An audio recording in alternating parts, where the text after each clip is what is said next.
Olá, sou Carlos Drummond de Andrade. É esse mesmo. Talvez esse nome soe familiar. Dizem por aí que sou um dos poetas mais importantes da literatura brasileira. Mas sabe, antes de qualquer título, de qualquer livro, eu era só um menino. Um menino de Tábera. Ah, sim.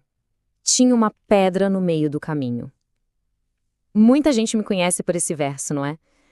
Parece tão simples, uma imagem boba até. Mas acredite, ela carrega o peso de uma vida inteira. E a minha história? Bem, ela é um pouco como essa pedra. Tem um começo bem ali, fincado num lugar que acabou moldando absolutamente tudo que eu viria escrever. Então, vamos lá. Um poeta se apresenta. A minha jornada, ela não começa com os livros famosos, com os poemas que todo mundo conhece. Não. Ela começa, como quase toda boa história, lá atrás, na infância. Tudo começou em 31 de outubro de 1902. Meus primeiros anos, olha, minha infância foi marcada por colégios internos. Eram lugares, bem, um tanto solitários, para ser sincero. Mas foi justamente ali, nesse silêncio, que eu descobri as palavras. Elas se tornaram meu refúgio, minha grande paixão. Quando voltei para Minas, já rapaz, comecei a dar aulas, a escrever para jornais, e eu nem imaginava, sabe? Mas ali, naquelas primeiras linhas, era o começo de tudo. Ok, agora vamos falar das minhas raízes, porque para entender de verdade a minha poesia, é fundamental entender de onde eu vim. E esse lugar tem nome, Itabira. Sabe aquele sentimento de pertencer a um lugar? Um lugar que define a gente? Pois é, para mim esse lugar sempre foi Itabira. A cidade, com aquela poeira de minério de ferro no ar, aquilo impregnou a minha alma, virou a matéria-prima de tudo que eu escrevi. Itabira não era só onde eu morava, entende? Ela morava dentro de mim, e eu só coloquei ela para fora nos meus versos. Mas a vida tem dessas coisas. Ela me levou para longe. Em 1934, eu tomei uma decisão que mudou tudo. Me mudei para o Rio de Janeiro. Pensa só, eu deixei para trás a minha cidade de ferro, minhas raízes e fui direto para a capital. E lá eu encontrei dois mundos. De um lado, um emprego público que me deu a estabilidade que eu precisava, e do outro, uma vida literária, nossa, uma vida literária que fervia. E foi bem aí, sabe, nessa transição entre Minas e Rio, que o meu caminho na arte começou a se desenhar de verdade. Foi quando eu descobri o modernismo, ou melhor, quando me conectei com outras pessoas que, assim como eu, queriam virar a arte de cabeça para baixo. Imagina a cena. Eu comecei a me encontrar com outros jovens escritores, gente como o Emílio Moura, o João Alfonsos, e o nosso círculo literário era elétrico. Nossas conversas eram febris, cheias de ideias de renovação. A gente queria quebrar as regras daquela poesia antiga, sabe? Tão formal, tão distante da vida real.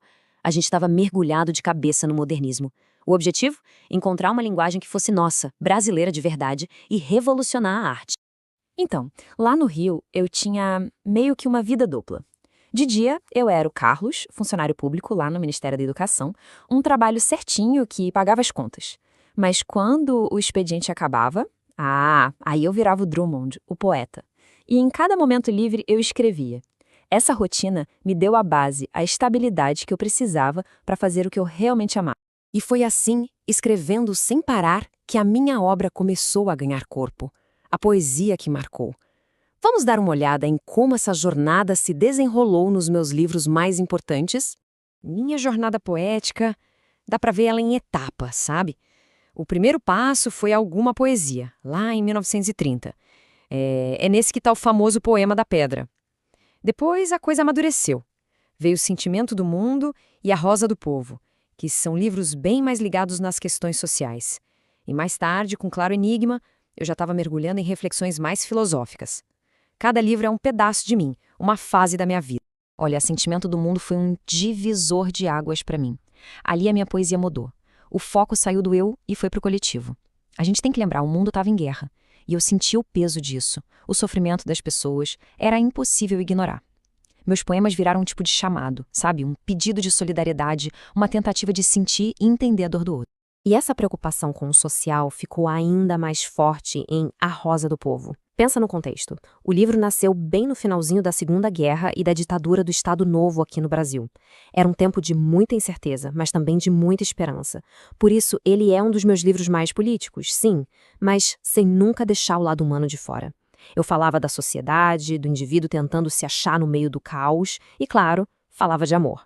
Porque o amor, ele sempre insiste, né? No fim das contas, se for para resumir, eu sempre escrevi sobre a vida. A vida como ela é.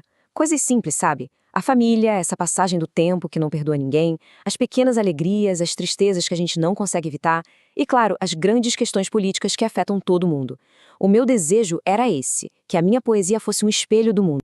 E foi justamente essa busca, essa tentativa de espelhar a vida comum, que acabou me definindo. E é por isso que hoje me chamam de o poeta do cotidiano. E eu nunca parei, nunca. Ao longo da vida foram dezenas de livros publicados, de poesia, de crônicas. Para mim, escrever não era um passatempo, um hobby. Era como respirar. Era o meu jeito de tentar entender esse mundo ao nosso redor. Acho que o que conectou minha escrita com tanta gente foi justamente isso, o meu estilo. Eu sempre busquei uma linguagem que parecesse simples, sabe? Mas que lá no fundo tivesse profundidade. Eu gostava de usar um pouco de humor, uma pitada de ironia e muita, muita reflexão. A ideia era convidar quem estava lendo para pensar junto comigo. E foi por isso, tenho certeza, que me deram esse título que eu carrego com tanto orgulho, o poeta do cotidiano. A minha missão era essa, simples assim, conseguir transformar a vida comum em arte, encontrar poesia nas coisas mais banais, no dia a dia de todo mundo. Bem, a minha jornada por aqui terminou em 17 de agosto de 1987, lá no meu Rio de Janeiro. Mas sabe qual é a maior alegria de um escritor? É ver que as suas palavras continuam vivas. Hoje, meus poemas estão por aí, nas escolas, nas universidades, e saber que eles ainda tocam as pessoas, que ainda provocam alguma emoção, alguma reflexão, esse sim é o meu verdadeiro legado. Então, para a gente terminar, eu queria deixar uma provocação no ar. Que tal olhar ao redor? Para a rotina, para as pessoas, para os pequenos detalhes do dia. E se a poesia não estiver só nos livros?